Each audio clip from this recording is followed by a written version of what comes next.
And there we are. Here we are. So happy Halloween, everybody. It's Halloween. It's Yes. October 31st, which is Halloween here in the US. So happy Yes. Halloween.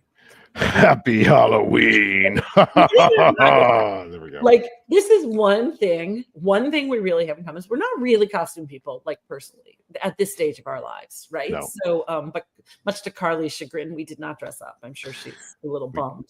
We did not. I did think about it briefly. I thought about it briefly a few times, actually, but it was always fleeting because I never can converge on an idea that I care enough about to put a costume on for it. Yes. As I tell my kids, Dad, what are you dressing up as? A middle-aged dad. Middle-aged dad. It's a terrifying thing in many ways. So. And I just said I'm dressed up as a Starbucks consumer. There you go. This is my costume, which is not really the spirit of Halloween, which is like you're supposed to kind of dress something that's like yin to your yang, or your opposite. I could pretty much be that every day, but anyway.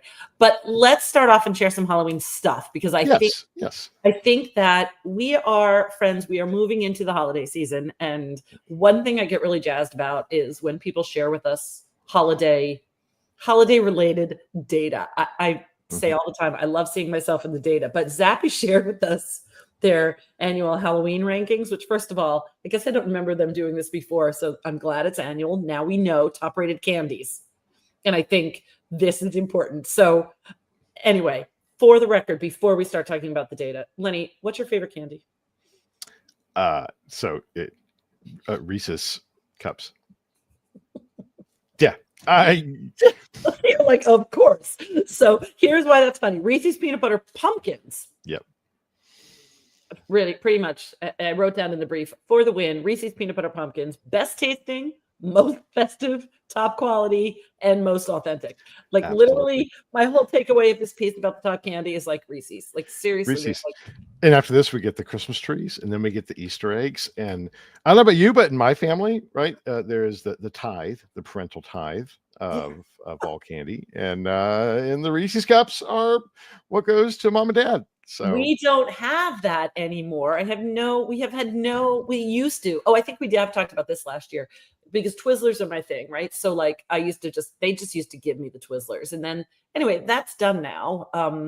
But I don't really buy our favorite candies to give out because I don't really want to give. I get kind of like, do I want to give all of our favorite candies away? I'd rather give away stuff I don't like. Anyway. Sure. But that's a strategy. You buy more, and then you know that you have something to hold back. I suppose. Well, the bottom line is happy trick-or-treating to everybody. I also thought this other one, the National Retail Federation Foundation, now I'm forgetting which one the NRF is here, but the trends shaping seasonal decorating. I was like, oh, another good seasonal story that we can share. So did you look at this one? Did you see I did not dive in. I was looking at all the other stuff. So it starts off saying like, what's your fall decorating kind of label? So and then like one of them is they've labeled them, right? Fall forward. Those people are most likely to buy pumpkins and gourds. And then there's the haunted house vibe folks who are looking for, lawn displays like gravestones and skeletons and everything. And then there were a few others in there, but I'm like, that is so funny to me how there is definitely a vibe driving around in this Connecticut town. There is like, it's either or, like, which is kind of hilarious. We're both. We are both. So we have pumpkins and mums and all of that good stuff, and we have skeletons and we are the only ones. Here's if you never lived in Amish community. Oh, yeah. We are the only ones decorated for Halloween. There's always a little concern of like they may be avoiding us or even our home to even so because they consider us evil. Conversations about your home at those Amish households. They may be. Boy, those Murphys on Turkey Creek. Those Murphys. That's so funny. So, well, anyway, safe trick-or-treating to everybody who's going out with kids today here in the U.S. That is probably, for me, the best kind of demographic to be in for this particular holiday is when you can like hold the hand of your little ones and like go from house to house. And yes, look, 13, almost 15 to 16, we're still going trick-or-treating tonight. So Yeah, I love probably that. the last one. We're getting near the end, but I know. But you know what? There was certainly when I had kids that were teenagers, there was like an article floating around on social media about please don't be annoyed with the teenage boys that go trick-or-treating. Like, please recognize that teenage boys who go trick-or-treating, girls may like get a little bit like, I'm too cool for this sooner, but those boys are like, this is really fun. Let them be children a little bit longer, because God knows adulting hits them hard someday. And if a 14-year-old wants to, knock on your door and get some candy, just give him the damn candy. He has worked so hard on his costume. My almost 15-year-old son. We were working on it together last night. So anyway, all right. Fun stuff. One more study as we go into the holiday season. So Nielsen IQ announced real-time holiday insights to track consumer behavior throughout the season. So again, if you're a retailer or if you're a brand that is tracking retail trends, I thought this is a good one to kind of tune into, bookmark it for yourself. One of the things that jumped out at me, which I shared here, is like, did you know this, Lenny? 54% of shoppers are jumping on the self-gifting trend, buying themselves something special for the holidays. 54%. And self-gifting trend? This is news to me. It's news to me too. That it kind of goes against the idea, well, the way I think about gifting, but the gifting trend. Didn't know there was a self-gifting trend. I may want in. Fair enough. Although I don't know about you and Tim, but with Danielle and I, it's kind of like, what do you want? I mean, it's when you get to a certain point, and and anyway, Chris, things do shift again back to that sweet spot of holding the little kids' hands. The whole holiday season is really special for kids who want, and then young adults who need. But once everybody's sort of adulting, anyway, hats off. I say that from a place of privilege, or not hats off, but hats off to the people that are making it work, because I say that from a place of privilege that there's not a lot of real needs happening in our family. It's a lot of wants, if nothing else. And I know that for some people that is not the case, and Christmas might be frustrating. For everybody who's out of work, Christmas and all the Jewish holiday gifting as well, like this could be a stressful time. So we are not blind to that, and maybe self-gifting can be as simple as an hour for yourself during a really busy season. 100%. A Starbucks. Yes. There you go. All right. If you need Starbucks, pick me up. I can send you a little $5 coffee. Oh, I think there's one in my future, Danielle and mine's future, this evening before we begin our walking around. I think that we'll have walking around. Get yourself that hot beverage, right? Yes. Yeah. Anyway. Absolutely. All right. So, a couple announcements. Shout out. Yeah. And Carly, you've got this is your time to shine, right? Carly's got some stuff queued up for us. We extended our IIEX Europe call for speaker applications. So, and by extended, it was due last Sunday. We gave people an extra week. It will shut this, I believe, Sunday night, Monday morning. So if you are inclined, get that submission in next week. Once we shut it down, we've got enough to pull from. Usually we have more submissions than we have spots. So if you submit, it does not guarantee selection. But this is your window to get that in, because after that closes, pretty much time's up. Yeah, it's like like the lottery, right? I mean, you got to play to get a chance to win. Right? It's true. And I mean, I was saying, like, North America this year, that call for speakers came and went. So if you did not get on in the North America mix, I'm so sorry, but that ship has sailed. Our North America agenda is almost full, based on really high quality submissions this year.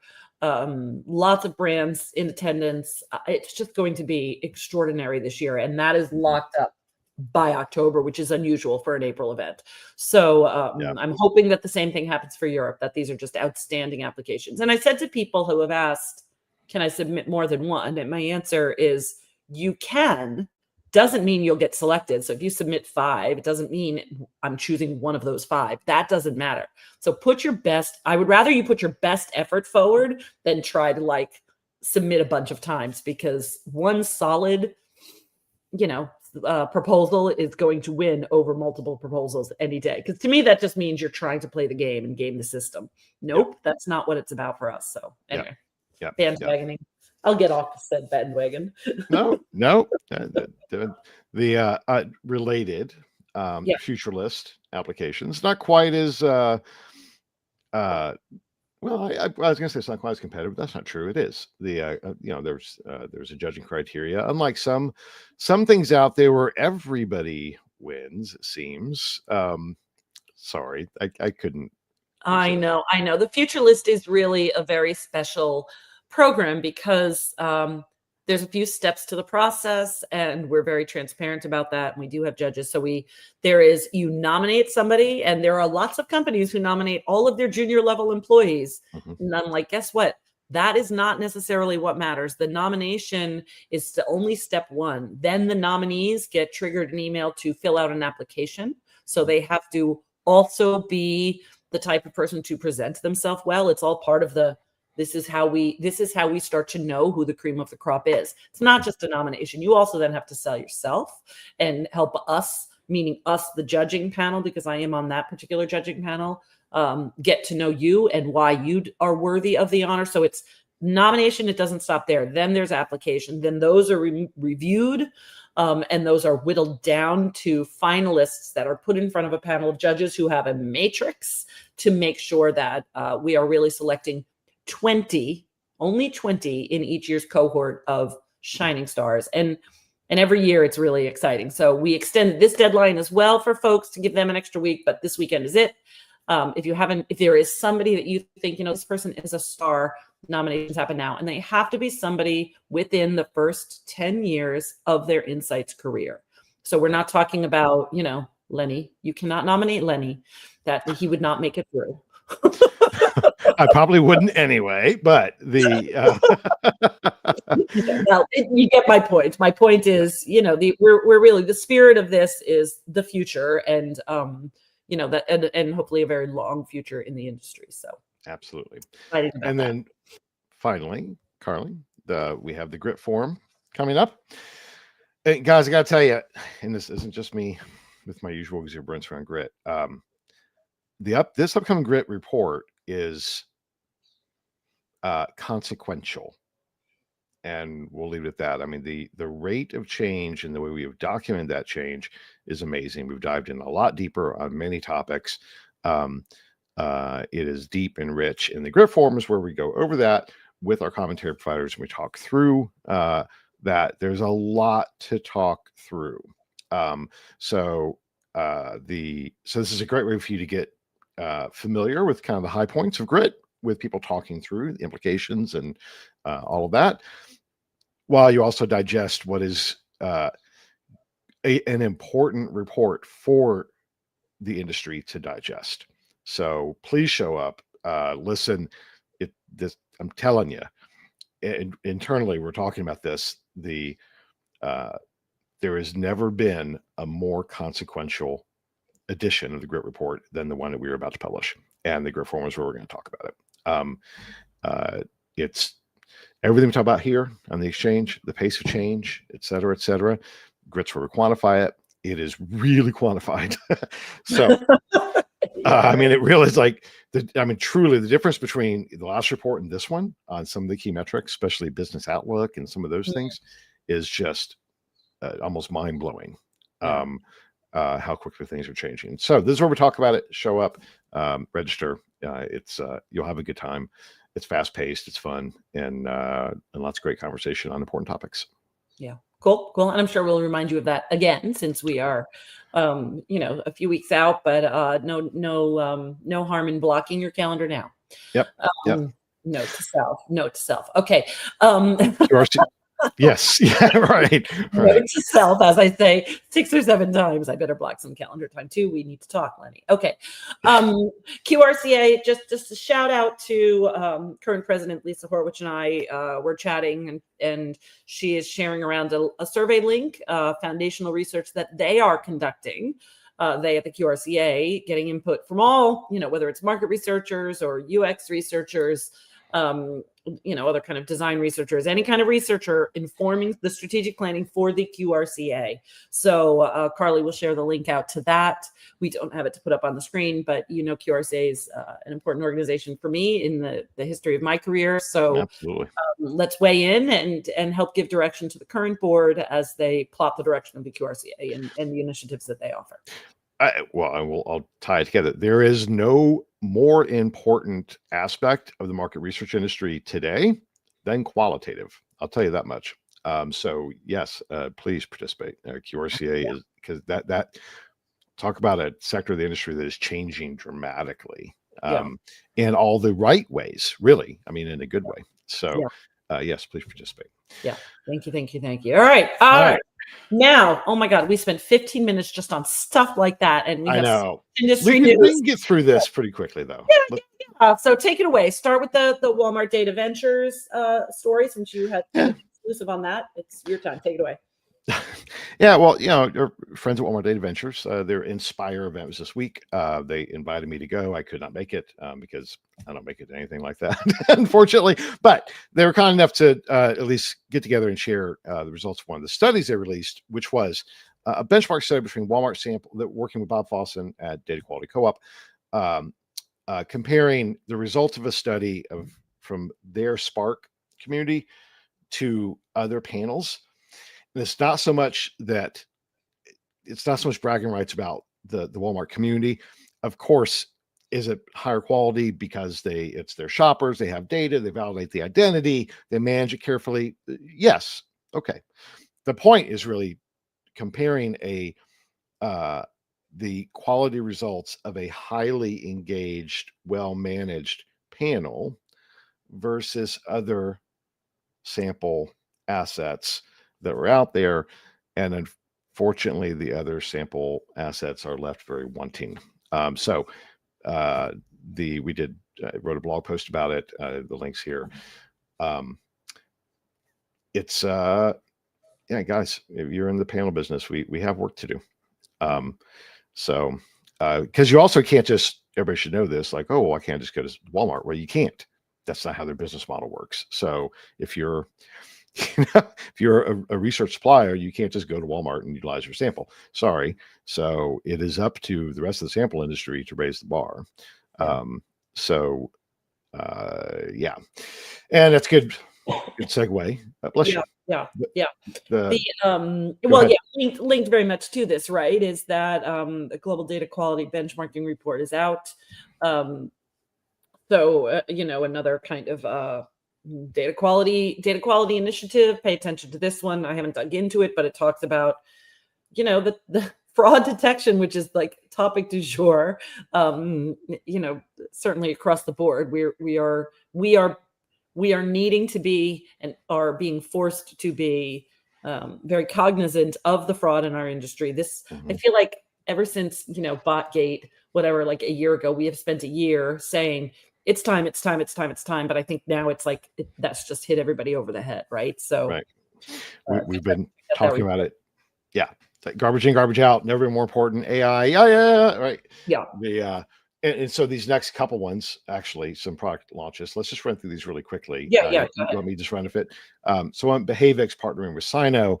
Behavix is a behavioral application, captures passive measurement of data for consumers. Sino aggregates a lot of panels and builds their own. The behavioral data, by its very nature, is other data sets that can be used in other ways, while it also helps validate, oh, this is a real person, because we see, they shopped at Walmart or, whatever the case may be. So more and more growth around behavioral data as a distinct data set that drives value, while also being a critical piece of the data quality component. On top of that, then Taluna just announced their synthetic personas around claim testing. Taluna is a panel. It's a good panel, right?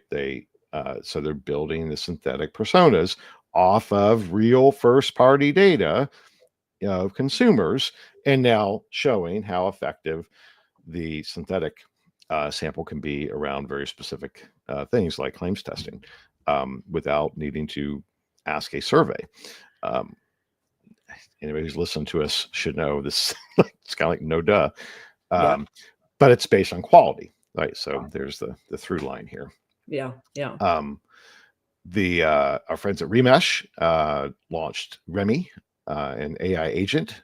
So they keep expanding. Again, another example of Remesh is one of the first kind of AI driven qualitative at scale platforms.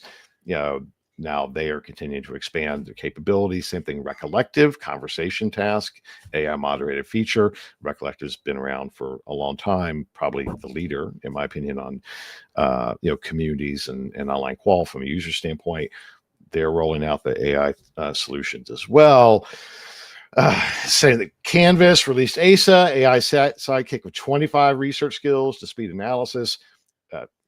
Canvas fundamentally text analytics platform and its original big use case in qualitative. So see where it's going about all this qual. Well, and even the Qualtrics story, Yep. So Qualtrics has a promotional article basically on their site, but it's talking about synthetic research models outperforming general purpose LLMs in research tasks. Yep. So they're doubling down on that also, and saying they're not using customer data, but they have a very well trained LLM in play. We've been tracking them for years now. They have invested in their internal LLMs. Yep. So their synthetic research models are their own. Interesting, right? Connecting dots there as well. Theirs is not for hire. No, you're not getting them. No, but as a Qualtrics user, right? So you have a choice now. So we can that new process we talked about. Well, I'm going to go to synthetic first, then you ask a survey. Yeah. So and fill in the gaps, absolutely. And speaking of Qualtrics, probably not a big surprise after their latest big deal. The CEO Zig Serafin, great guy. Yep. Stepping down. Guy, all of these we've talked about before. There's been tons of announcements, and we don't always cover all of those announcements. But if you look at it, lots of the big companies have had massive changes in management. They've either completed a transaction like this or are moving towards another transaction. It's the next phase of growth. So Zig did a great job getting Qualtrics to this point. Yeah. Now I'm sure that he's been handsomely rewarded for that, and now he's stepping into a advisor board role, and now someone else is going to come in and drive to the next level, and that's just the cycle of life in these businesses. But hats off to Zig. Yeah, super interesting. So and Medallia, who when you're at the Qualtrics event, Medallia comes up quite a bit. right. So in the insight space, that's not necessarily a name that comes up all the time, but in the in the CX space, comes up all the time. So they've, big surprise, are now also kind of promoting that they have their frontline ready AI capabilities are accelerating, so yet another call. They're obviously going to be competitive with Qualtrics across the board. So was this how they called out frontline ready, which I thought was just interesting, with mobile innovations. So mobile centric, which they're CX platform, so of course that makes sense. But they were differentiating on we're not just throwing ChatGPT at something, right, or whatever. It's it seems to be designed around CX. So all right, we got not that much. Now we can excel, because now it's like we've rushed through all those, because we had so many to deal with. But now we can talk about big picture tech, because there's some. This story is really interesting to me, though, and I think you had pulled it up last week when we had talked about OpenAI and Atlas, which it's crazy for me. Like, every time I'm doing things in Atlas, I still cannot believe that I'm actually doing it. It is slow. Their agentic mode is slow within my work ecosystem. But guess what? Microsoft decided, we're going to relaunch Edge with Copilot mode. I can tell you, I have some firsthand experience with this in this household, because my husband works in that ecosystem with the enterprises that he works with, and it is not a bed of roses in the Microsoft ecosystem right now. But they will also have their Edge browser with the same sort of agentic capabilities, at the enterprise level. So I don't think we need to go in deep to all of the browser stories, but there's the AI wars. Then now there is the AI browser wars. Right. And we will see more and more of that, and you will see more and more of that depending on which browser that you use. Yeah. They're just gonna keep one-upping each other, and everybody will have an integrated workplace within months. Well, and let's zero in on that, because that's the browser war is like, oh well, whatever. Who cares about the browser? It's about the user. And it is about that integrated workflow to, like we think about today, there's your Apple, Google, or Microsoft, right? Over the past couple of years, that was the thing. All distinctly different, but integrated ecosystems. With Apple being the best example, right? Now everybody wants to be Apple. This is the next wave of that, right? You're going to be ChatGPT or Claude or Perplexity or Google or whatever, but it's about owning the user experience and owning the user's attention and their data. So, and if the other, we didn't put this out there, right? And that's fine. But if you go read the news, right, this week, like Wall Street news of, ChatGPT looking for a $1 trillion IPO. OpenAI or NVIDIA now having $5 trillion market cap, right? Follow the money, guys, because it's big damn money, right? Exactly.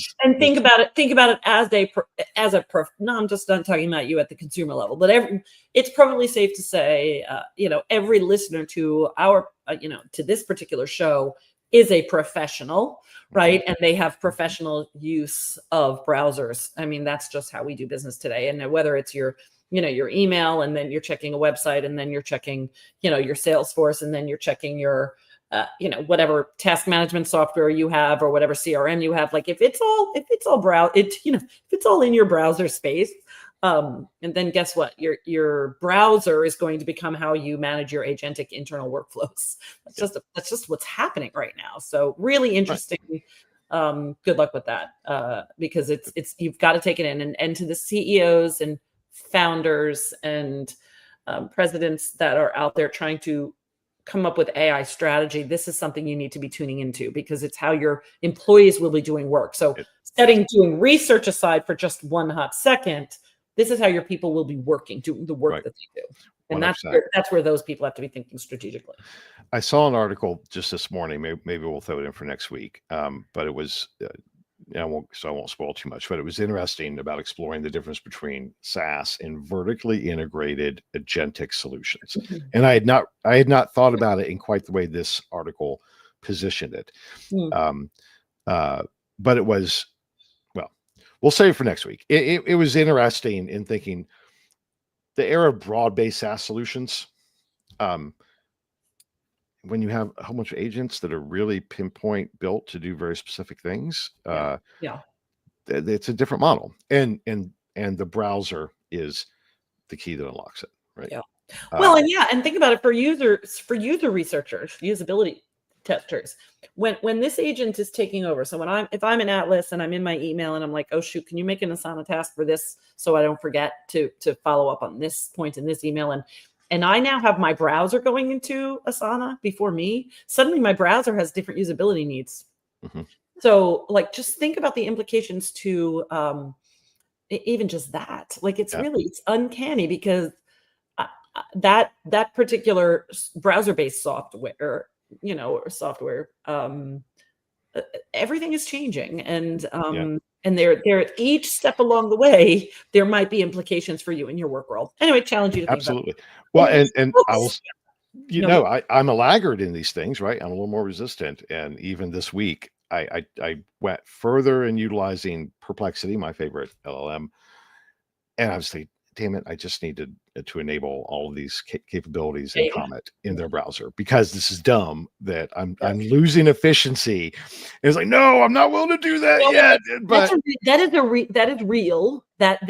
No, I don't want to give them permission. No, I'm not going to give them permission. Don't want to give them permission. And then you just say, right. It's like you can't fight it. I mean, there's too much like it, hey, I could pull from your email, to, do this analysis that I'm doing. It's like, oh yeah, there's a bunch of stuff on my email. That'd be really good. Yeah. No, I don't want you to have access to my email, but I damn know. it, It is such a I could struggle. do so much more. It is such a struggle. And then yet once you do it, once you get over that hurdle and you say, fine. Now there are, like, I think we talked about this last week. There are some things where I'm like, no, you can't. No, I'm not going to do this in my personal. For instance, I have Gmail personally also. I'm not using this for my personal. I do not want any of my personal emails to get into the world because that's tied to, like, I just am not happy with that. Right. Professionally, they can't hurt my person. I guess that's, kind of the way I'm thinking. So come up with, what are your boundaries? Like, what can you do? What are you comfortable with? I'm not at the point where I'm comfortable with it accessing anything financial, not for the company, not for me, so I do have some guardrails up, but will it change what we share internally in our emails? Maybe. Yeah, absolutely.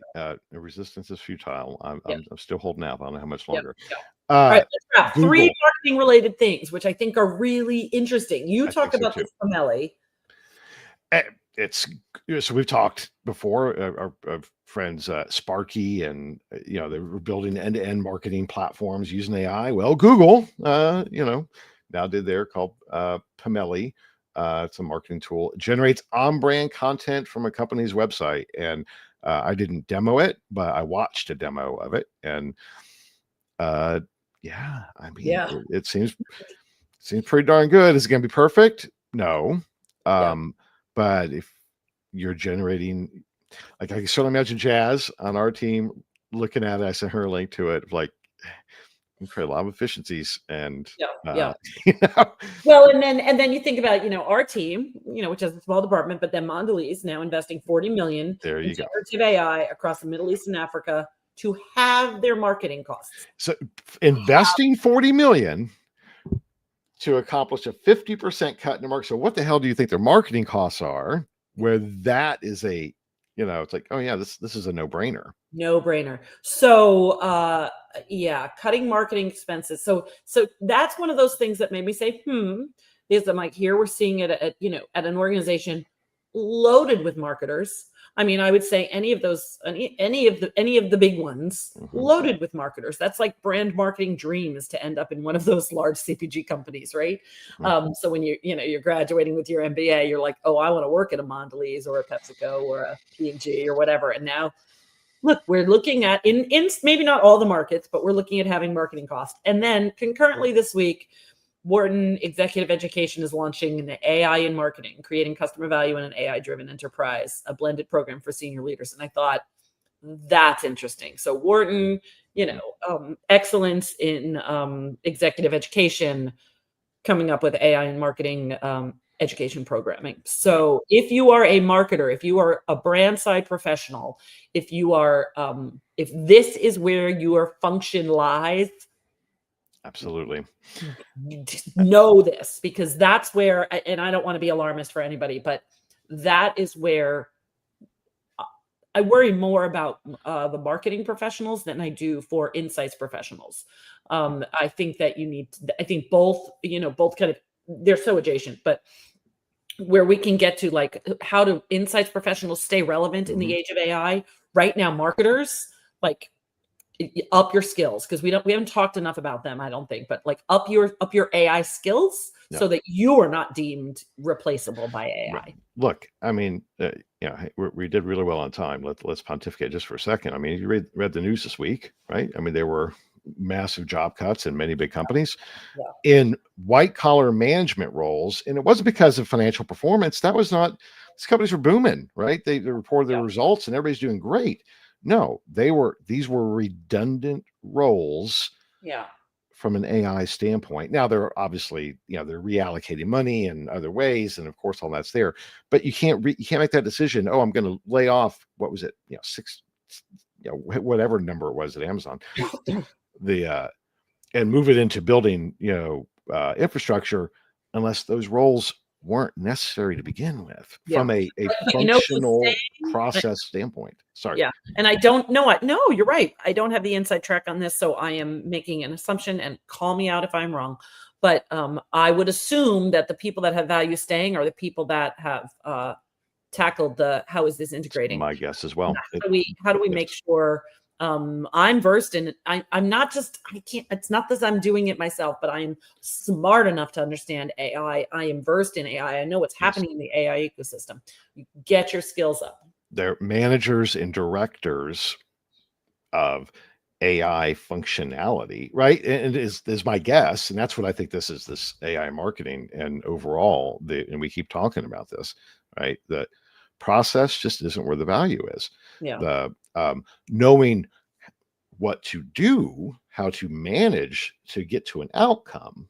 Yeah. That's where the value is. And to your point, I think that from a research standpoint, we got lots of gas in the tank for that. Yeah. But yeah, it's trick or treat, guys. It's Halloween, right? So it's, I mean, there's scary stuff happening. I know. To some extent. Again, wait till this next group report. But it's just change. We can adapt. We can. We're adaptive people.